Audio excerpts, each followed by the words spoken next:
Commander Yuan Shaoli stood before the United Earth Council with a heavy heart. The room was silent. Every council member watched the holographic images floating in the air. 16 ships, 16 expeditions, all gone. Over 12,000 humans had vanished into the Kethforan expanse over the past 100 years. Not a single body was ever found. Not a single distress signal was ever received. They simply disappeared like smoke in the wind. The year was 2347. Humanity had joined the Galactic Concord 200 years ago.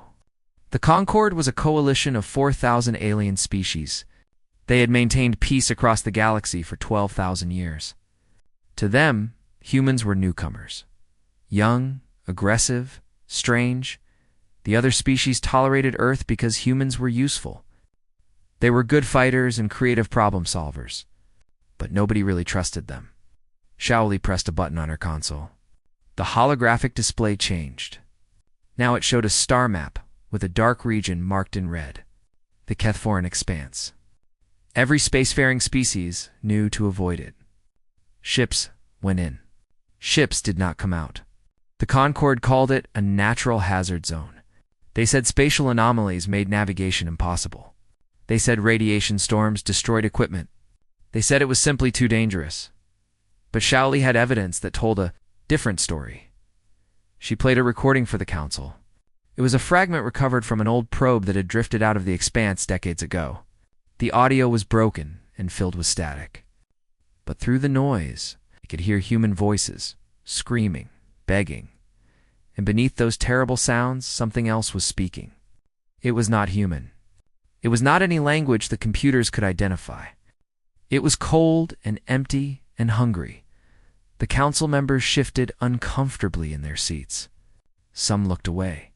Others gripped the arms of their chairs until their knuckles turned white. Shaoli turned off the recording. She looked at each council member one by one. Her voice was calm but firm. She told them that something lived in the expanse. Something the largest fleet in galactic history gathered at the edge of the Kethforan expanse. 12,000 ships from 4,000 species. Concord cruisers floated beside human battleships. Alien fighters flew in formation with Earth's squadrons. Species that had never met before now stood together. Admiral Chen stood on the bridge of her flagship. She looked at the dark region of space before her. Somewhere inside that darkness, 30,000 humans were fighting for survival. The choir's children were hatching, and the fate of every thinking being in the galaxy would be decided in the next few hours. She gave the order. The fleet moved forward. Inside the expanse, Priya watched the eggs crack open. Dark shapes began to emerge. The children of the choir were not like their dying parents. They were sharper, hungrier. Their forms were solid where their parents had been shadowy. They did not flicker or fade. They burned with terrible strength. The first child fully emerged and screamed. The sound echoed through dimensions. It was not a physical sound. It was a mental one. A cry of hunger that made every conscious mind in the expanse shudder. Priya's team fell back. Their weapons had worked against the weakened adults. But these children were different. Energy beams passed through them without effect. Explosions only made them angry. They advanced on the humans with awful speed. Dr. Brandt grabbed Priya's arm. He was shouting something. She could barely hear him over the psychic screaming. But slowly his words broke through. He told her about his final discovery. The choir fed on thought, on patterns, on consciousness that followed rules they could predict. But human music had confused them because it did not follow their rules. It was creative, emotional, unpredictable. If a few songs could confuse them, what would happen with thousands? What would happen if every human in the expanse made noise at the same time? Different noise. Chaotic noise. Beautiful, terrible, unpredictable human noise. Priya understood. She activated her communication device and broadcast to every human survivor in the prison. Her voice was calm despite the monsters advancing toward her. She told them to sing, not together, not in harmony. She told each person to sing their own song. Lullabies their mothers taught them. Anthems from their home countries. Stupid commercial jingles. Favorite songs from childhood. Love songs and war songs and songs that meant nothing to anyone but themselves. 30,000 humans began to sing. The effect was immediate. The choir children stopped advancing. They twisted and writhed as 30,000 different melodies crashed against them. Each song was a weapon. Each voice was a blade. The creatures could not process the chaos. They could not consume it. They could not even understand it. Outside the expanse, the combined fleet received the transmission. Admiral Chen heard the singing coming through every communication channel. She understood instantly what was happening. She opened a broadcast to every ship in the fleet, human and alien alike. She told them what she needed them to do. It sounded insane. It probably was insane, but it might also save everyone. She told them to sing, to play music, to make noise. Every species had songs. Every culture had music. She wanted all of it. Every frequency filled with sound. Every channel broadcasting chaos. The response was immediate. Human ships blasted everything from ancient classical music to modern electronic beats. The crystalline arbiters vibrated their bodies to create haunting tones that shattered glass. The Valorian whales sang subsonic songs that had echoed through their oceans for millions of years. The insectoid crickets clicked and chirped in rhythms older than most stars. 4,000 species made noise together. Not harmony, not coordination. Just pure, beautiful, chaotic sound. Life expressing itself in every way it knew how. The choir screamed. Their children collapsed. Their prison shattered. The ancient structures that had held for 12,000 years broke apart like ice in spring. The creatures tried to flee, but there was nowhere to go. The sound followed them. The chaos surrounded them. The choir died not with a battle, but with a song. Not one song. Millions of songs. The collected voice of every thinking being who refused to be silenced. The survivors inside the expanse found themselves floating in normal space. The prison was gone. The darkness had lifted. Ships from the combined fleet rushed forward to pick them up. Medical teams and rescue crews and crying family members, reaching out to pull their people home. Priya Okonkwo floated among the debris. She was exhausted. Her voice was gone from singing, but she was alive. Against all odds, she was alive. A rescue shuttle found her. Hands pulled her inside. Someone wrapped a blanket around her shoulders. Someone else gave her water. She drank slowly and looked out the window at the fleet surrounding her. 12,000 ships from 4,000 species. All of them had come. All of them had sung. The galaxy that had hidden behind lies for millennia had finally found its voice. The war was over. But the work was just beginning. In the months that followed, the galactic concord went through changes nobody could have predicted. The old secrets were exposed. The old lies were confronted.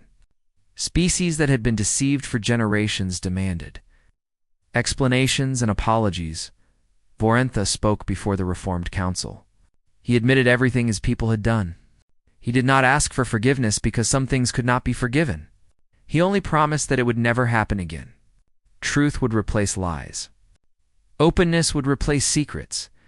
The Concord would be rebuilt on a foundation that would not crack. Admiral Chen was asked what humanity wanted in return for saving the galaxy. Revenge? Power? Control of the Concord itself? Her answer surprised everyone. She said humanity wanted only one thing: the truth. Every secret exposed. Every lie corrected. Every buried history brought into the light. She said that her people had seen what happened when civilizations chose silence instead of honesty. The Concord had built 12,000 years on lies, and those lies had almost killed everyone. Humanity wanted to build something that would last. The Council agreed. A new era began. 1 year later, Priya Okonkwo stood on the bridge of the rebuilt ESS Defiant. The ship was different now, larger, more advanced. A joint human Concord exploration vessel, crewed by dozens of species working together. The Kethvoran expanse stretched before them. It was no longer a prison, no longer forbidden. Just another region of space waiting to be explored. Strange and unknown, but not evil. Not hungry. Just different. Her first officer was a young Valorian. His people had been among those who sang during the final battle. Their whale songs had shaken the choir to their core. He asked Priya where they should go. She looked at the stars ahead. So many stars, so many worlds, so many mysteries waiting to be solved. She thought about her father and the 40,000 who had followed him into darkness. They had not died for nothing. They had died breaking chains that had bound the galaxy for longer than humanity had existed. Priya smiled. It was a real smile this time. Not hard or angry or determined, just happy, just hopeful. She told her first officer that she wanted to go somewhere loud. Somewhere full of life and noise and chaos. Somewhere that would remind the universe that silence was never the answer. The Defiance engines hummed. The ship moved forward into the unknown. Behind them, the galaxy sang on. Different songs from different worlds. Different voices from different species. All of them alive. All of them free. All of them making beautiful noise together. That was humanity's gift to the stars. Not weapons or technology or military might. Just the simple, stubborn truth that silence was surrender and noise was life. The universe had tried to make them quiet. It had failed. Humanity was still singing, and they always would be. Low-moving light. His species was among the founders of the Concord. They had helped build galactic civilization before Earth's sun had finished forming. When Voranthus spoke, the galaxy listened. His message was short. He told humanity that the Kethvoran expanse was a natural danger. Every species lost ships there sometimes. It was simply the cost of space travel. The universe was vast and uncaring. Younger species often confused stubbornness with courage. They thought they could solve every problem with determination alone. But some problems had no solution. Some dangers could not be overcome. The expanse had swallowed empires older than Earth's sun. Humanity would send no more ships. The matter was closed. Earth's government read the message carefully. They discussed it for 3 days and 3 nights. Some argued they should accept the Concord's wisdom. The alien species had 12,000 years of experience. They must know what they were talking about. Perhaps it really was just too dangerous. Perhaps humanity should focus on other things. But others disagreed. They pointed out that Voranthus had not answered any of their questions. He had not explained the strange recording. He had not acknowledged the voices or the screaming or the thing that spoke beneath them. He had simply told them to stop asking. That was not an answer. That was a command. And humans did not take commands well. The debate ended when Admiral Chen Weilin stood up and spoke. She was an old woman with gray hair and sharp eyes. She had served in the fleet for 50 years. She had fought pirates and explored unknown regions and negotiated with aliens who looked like nightmares. Nothing scared her anymore. She said that she had lost friends to the expanse. Good people. Brave people. They deserved better than silence. They deserved to be found or avenged or at least remembered properly. If the Concord would not help, then Earth would act alone. Not out of pride. Not out of stupidity. But because leaving their people behind was not something humans did. Ever, the Council voted. The decision was unanimous. Earth would send the 7th expedition into the Kethvoran expanse. It would be the largest human fleet ever assembled outside their home system. 97 ships. 40,000 men and women. Scientists and soldiers. Engineers and doctors. The best humanity had to offer. News of the expedition spread quickly. The Concord sent warning after warning. Voranthus himself recorded another message. His crystalline face showed no expression, but his voice carried something that might have been frustration. He told humanity they were making a terrible mistake. He told them the expanse could not be conquered or understood. He told them they would lose everything they sent. Humanity sent the fleet anyway. Commander Shaoli was not on the expedition. Her job was to stay behind and coordinate communications. She stood in the control center on Earth's largest space station and watched. 97 ships, form up in perfect formation. They were beautiful. Sleek and powerful and full of brave souls who had volunteered for a mission, everyone said was suicide. The fleet commander was a man named David Okonkwo. He was calm and steady and beloved by his crew. Before the ships jumped to faster-than-light speed, he sent one final message back to Earth. He said, they were not afraid. He said they would find the truth. He said they would come home. The fleet jumped. 97 flashes of light, and they were gone. For 3 days, everything seemed fine. The fleet sent regular reports. They had entered the expanse without problems. The spatial anomalies were real, but manageable. Their sensors were detecting strange readings, but nothing immediately dangerous.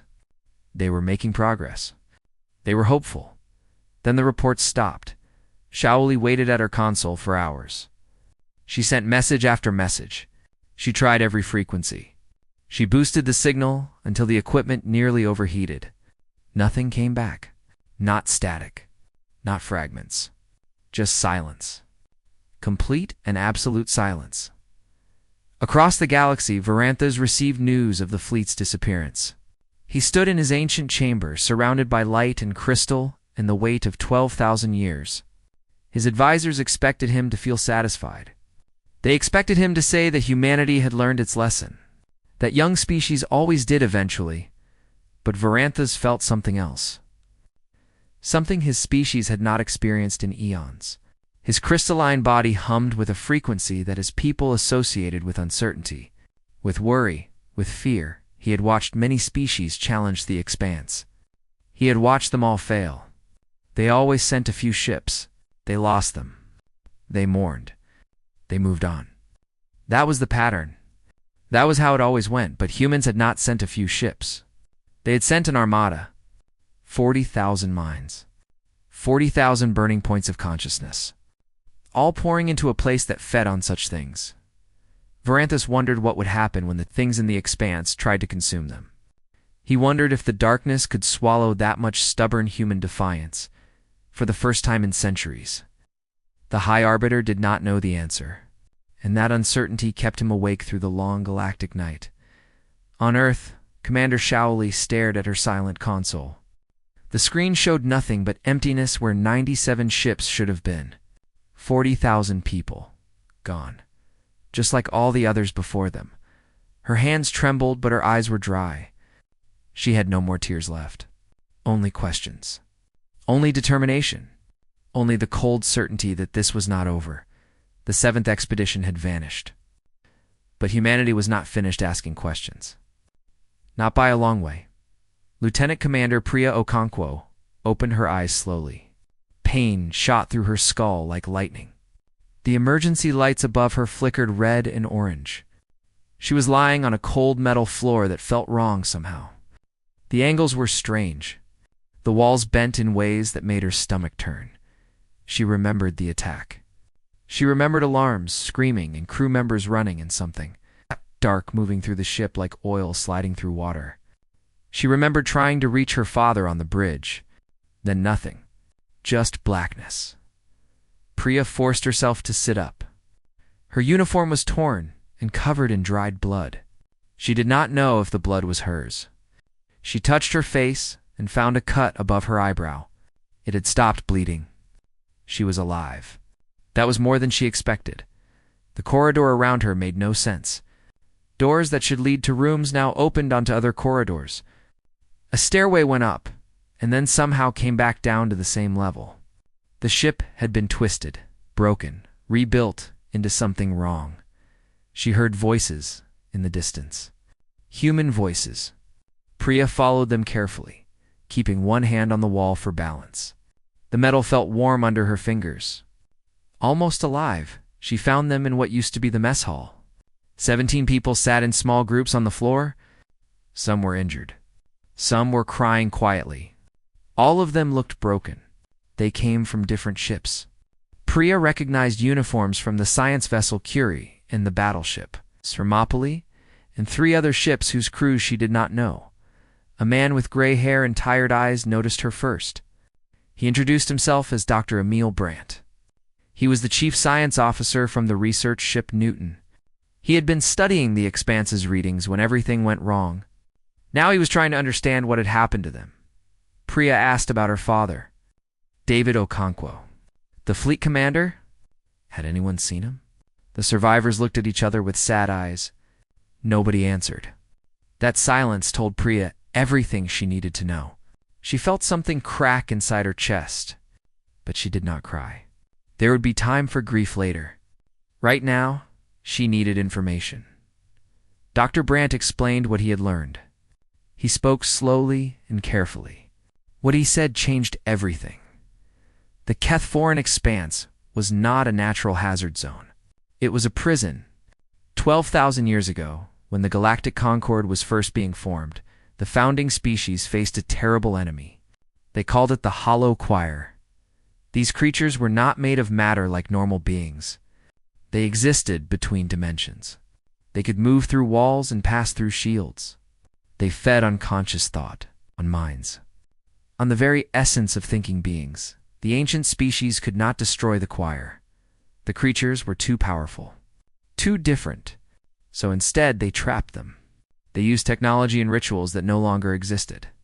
They created the Expanse as a cage and sealed the choir inside. But cages need to be maintained. The prison required energy to stay strong, and the choir needed to be kept weak. So the founding species made a terrible choice. They began sending ships into the Expanse. Sacrifices, tribute. The minds on those ships fed the choir just enough to keep them docile, not enough to make them strong. Just enough to keep them from breaking free. Every ship lost to the Expanse for 12,000 years was not an accident. It was payment. The Concord knew. They had always known Priya felt sick. Her father had died because of a secret deal made before humans existed. Thousands of her people had been fed to monsters so that the galaxy could have peace. She wanted to scream. She wanted to break something. Instead, she asked the only question that mattered. Why were they still alive? Dr. Brandt had a theory. The choir fed on thought patterns, on predictable minds, on consciousness that followed rules they understood. But human minds were different. Human thoughts were chaotic, emotional, unpredictable. The choir could not consume them cleanly. When the choir tried to feed on humans, it hurt them. Human consciousness was like broken glass in their mouths. They could not swallow it. They could not digest it. Humans were poison to the things that lived in the dark, so the choir were not keeping the survivors as food. They were keeping them as hostages. Bargaining chips. The creatures wanted something, and they thought humans might help them get it. A young engineer named Sarah Chen asked what the choir could possibly want. They were ancient beings of immense power. What could humans offer them? Before Dr. Brandt could answer, the walls began to hum. The air grew cold. Shadows gathered in the corners of the room, even though there was nothing to cast them. The survivors huddled together. Some prayed, some wept. All of them felt the presence pressing against their minds like cold fingers. Then a voice came through the damaged communication system. It was not the choir. It was clear and calm and crystalline. It was Vorinthus. The High Arbiter spoke directly to the survivors. He told them that the Concord knew some of them had survived. He told them that rescue was impossible. The prison could not be opened from outside. Any attempt would free the choir completely. He told them that their deaths would serve a greater purpose. They would ensure the Concord's continued existence. They should die knowing they protected galactic peace. Then the transmission ended. The survivors sat in stunned silence. The Concord was not coming to save them. The galaxy had written them off. They were alone in a prison with monsters, and nobody was going to help them. Priya looked around at the broken people surrounding her. She saw fear in their eyes. She saw despair. She saw the look of people who had given up. Something hard and cold settled in her chest. It was not fear. It was not sadness. It was anger. Pure and clean and burning bright. She stood up slowly. Her voice was steady when she spoke. She told them that Vorinthus had made a mistake. He thought they were waiting to be rescued. He thought humans would sit quietly and accept their fate. He did not understand them at all. Humans did not wait. Humans did not accept. When they were trapped, they found a way out. When they faced monsters, they found ways to kill them.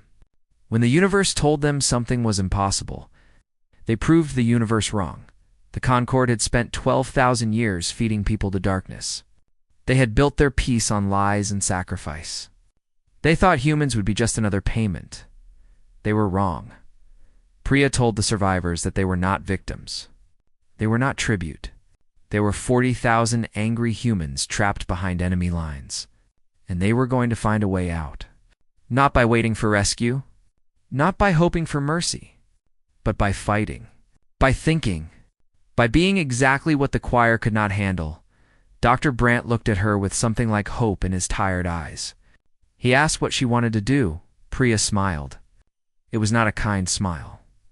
She said they were going to learn everything about their prison. They were going to find its weaknesses. They were going to contact Earth somehow. And then they were going to tear this cage apart from the inside. The shadows in the corners seemed to shiver. The presence watching them pulled back slightly. Perhaps even ancient horrors could recognize danger when they saw it. Far away. On a Concord station, Varenthus felt a strange ripple in the fabric of the expanse. Something had changed. Something small, but significant. He did not know what it was yet. But for the second time in centuries, the ancient being felt afraid. 3 months passed after the 7th expedition vanished. The galaxy expected humanity to mourn quietly and move on. The Concord expected Earth to learn its lesson. They expected silence and acceptance. They did not know humanity at all. On Earth, Admiral Chen Wayland stood before an emergency session of the United Council. The chamber was packed with military leaders and scientists and government officials. The holographic displays showed information that had taken months to gather. Stolen data, decoded transmissions, secrets that the Concord had buried for thousands of years. Admiral Chen spoke with a voice like iron. She told them everything. The Kethvoran expanse was a prison. The choir were real. The Concord had been sacrificing ships for 12,000 years. Every species that lost a vessel to the expanse was not a victim of nature. They were a payment, a bribe to keep ancient horrors contained. The council members listened in shocked silence. Some refused to believe it. Some demanded proof. Admiral Chen provided it. Recordings, documents, confessions from alien informants who could no longer stay silent. The evidence was overwhelming, but that was not the most important part. Admiral Chen told them something else. Something that changed everything. The 7th expedition was not dead. At least not all of them. Earth's intelligence services had intercepted strange signals coming from the expanse. Patterns hidden in cosmic radiation. Mathematical sequences that could not be natural. Someone inside the prison was trying to communicate. Earth had spent 3 months not mourning. They had spent 3 months preparing inside the expanse. Priya Okonkwo and her team had been busy too. Dr. Brandt had studied the prison structure. He discovered something important about how it worked. The expanse was not held together by technology alone. It was held together by belief. When the ancient species created the prison, they spread a story across the galaxy. They told everyone that the Kethvoran expanse was a natural danger. Spatial anomalies. Radiation storms. Unpredictable physics. Every species accepted this as truth. Every mind in the galaxy believed the expanse was simply dangerous. That belief gave the prison power. Trillions of minds across thousands of worlds, all thinking the same thing, all accepting the same lie.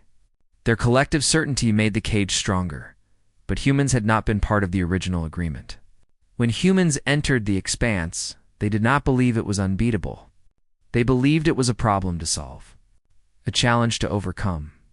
Their stubborn refusal to accept the impossible weakened the prison slightly. Every human mind in the expanse was like a crack in the wall, small but real. Priya realized they could use this.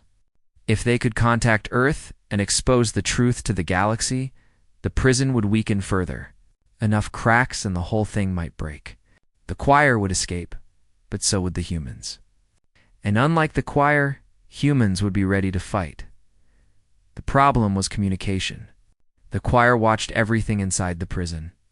They monitored every radio signal, every transmission, every attempt to reach the outside world. Sending a normal message was impossible. Dr. Brandt found an answer. The choir were ancient beings who fed on thought. They understood language and meaning, but they did not understand music. Not human music, anyway. To them, it was just noise. Beautiful, complex, meaningless noise. Priya ordered the survivors to gather every piece of music stored in their ship's databases.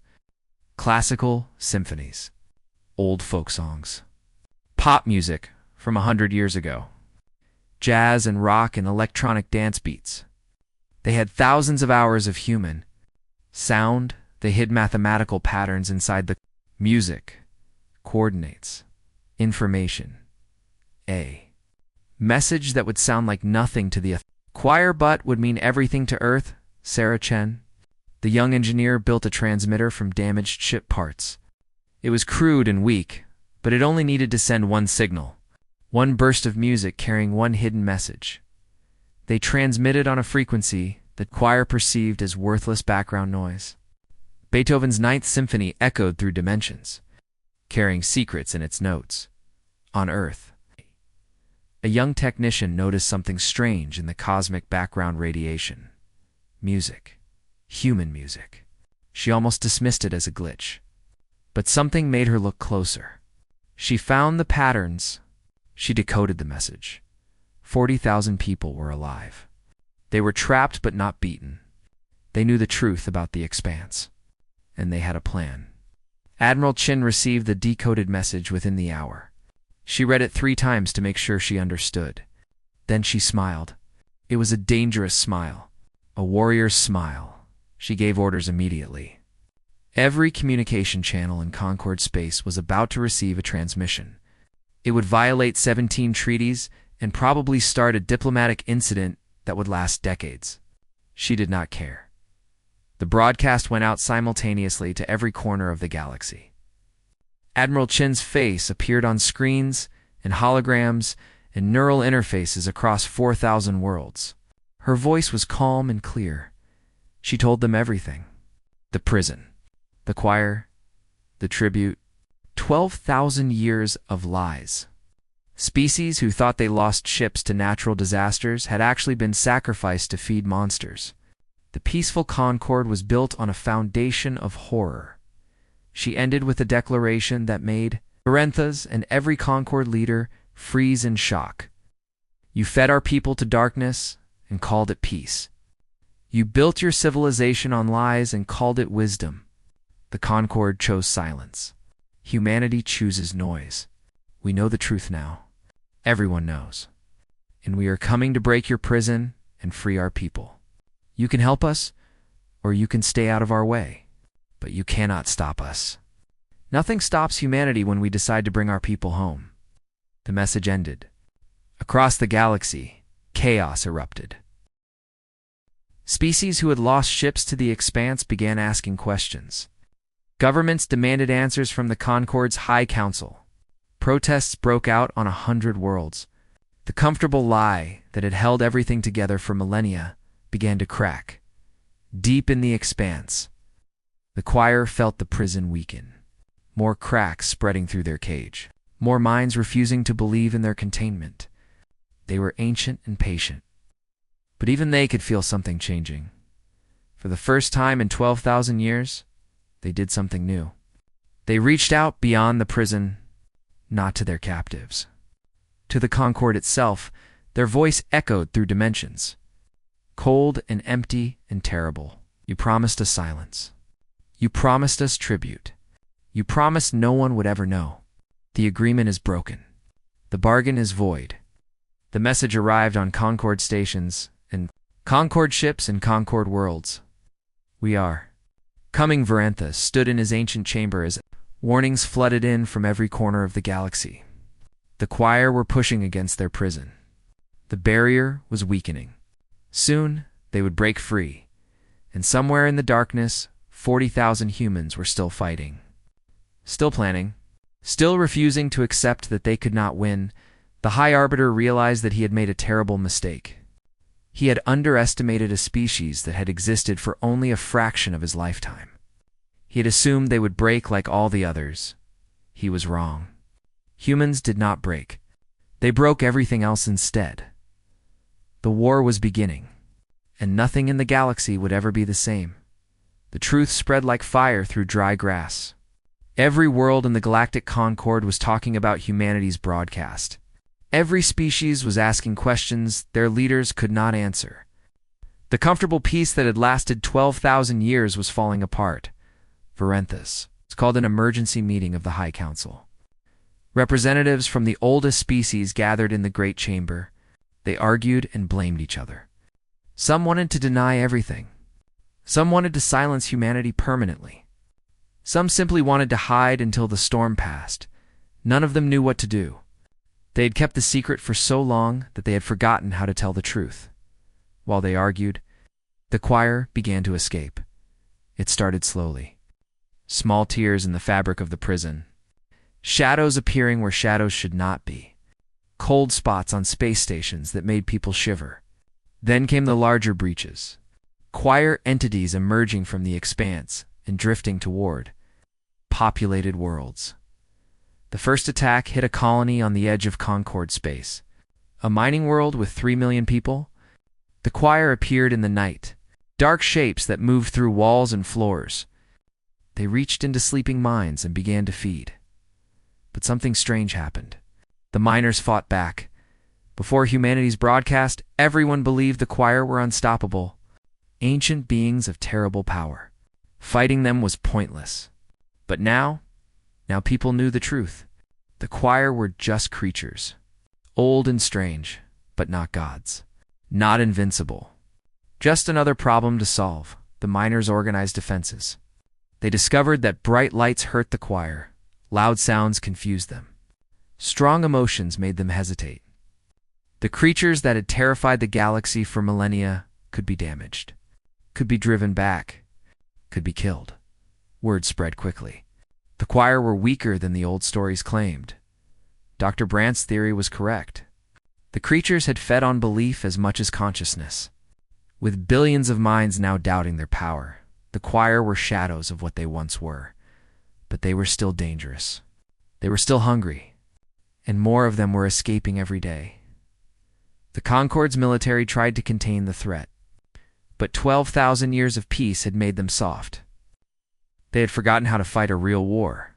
Their ships were designed for patrols and ceremonies. Their soldiers trained for peacekeeping and escort duty.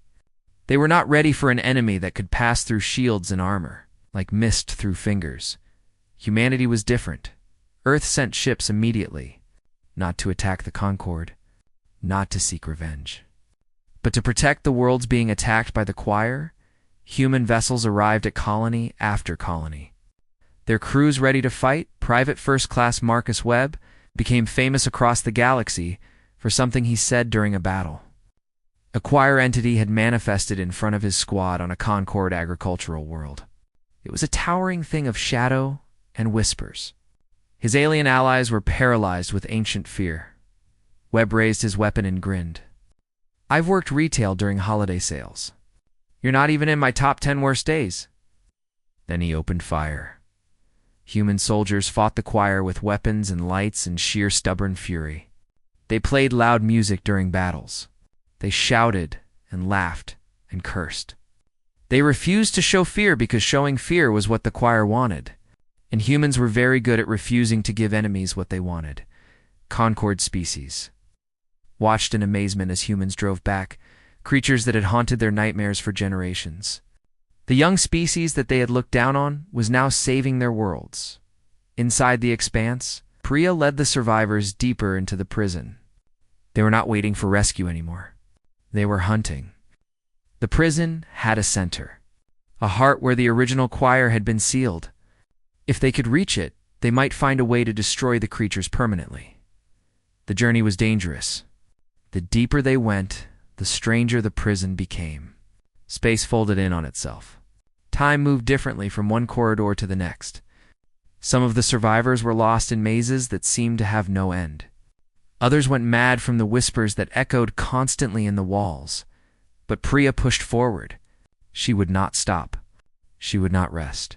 Her father had died in this place. Thousands of humans had been fed to the darkness. She would make sure their deaths meant something. Dr. Brandt stayed by her side. He studied everything they encountered. He mapped the prison's structure. He discovered that the cage was weakening faster than expected. Earth's broadcast had done more than just reveal the truth. It had broken something fundamental. The collective belief of the galaxy had shifted. But there was a problem. When Priya's team finally reached the heart of the prison, they found something that Dr. Brandt had not expected. The original choir were there, the ancient entities that had been sealed away for 12,000 years. But they were not healthy. They were dying. The creatures were withered and faded. Their forms flickered like candles in wind. The prison had not just contained them. It had been slowly killing them, draining their essence over millennia. Then Priya understood. The tribute ships were not just meant to keep the choir docile. They were meant to keep the choir alive. The ancient species had wanted their prisoners to suffer, to die slowly over thousands and thousands of years, a punishment worse than simple destruction. But now the prison was breaking, and the dying choir had one last plan. Frey saw them in the center of the chamber. Eggs, thousands of eggs, dark and pulsing with terrible life. The choir had used the last of their strength to reproduce. Their children would be different, stronger, hungrier, unbound by the old prison because they had never been sealed inside. The eggs were hatching far across the galaxy. Varenthas received a message from Earth. It was Admiral Chen. Her face was calm, but her eyes were hard. She told him that humanity knew about the eggs. They knew what would happen if the choir's children fully emerged. The new generation would be unstoppable. They would consume every thinking being in the galaxy. Within 100 years, Varenthas asked what humanity wanted. Admiral Chen's answer was simple. Everything. Every ship the Concorde had. Every weapon. Every piece of technology, and every secret and every soldier. Humanity was going to destroy the choir, not contain them. Not bargain with them. Destroy them completely. But they could not do it alone. Varenthas was silent for a long moment. His crystalline body hummed with complex frequencies. 12,000 years of pride and secrets and comfortable lies pressed down on him. Then he spoke. His voice was different than before. Softer. Almost humble. He said that the Concorde had made terrible mistakes. They had chosen the easy path instead of the right one. They had sacrificed innocent lives to avoid facing their problems. They had lied to themselves until they forgot what truth looked like. But watching humanity fight had taught him something. Courage was not the absence of fear. Courage was choosing to fight anyway. Choosing to tell the truth anyway. Choosing to try even when victory seemed impossible. He asked Admiral Chen what the Concorde could do to help. She told him to send everything. Every ship. Every soldier. Every species who was willing to stand against the darkness. The final battle was coming, and humanity needed every ally they could get. In the heart of the prison, Priya watched the eggs pulse and crack. The children of the choir were almost ready. Soon they would emerge. Soon they would feed. She gathered her team. 40,000 humans had entered the expanse. Less than 30,000 remained. But they were not broken. They were not afraid. They were angry. And angry humans were the most dangerous things in the universe. The final fight was beginning. Win or lose, live or die, humanity would face it standing up. That was just what humans did.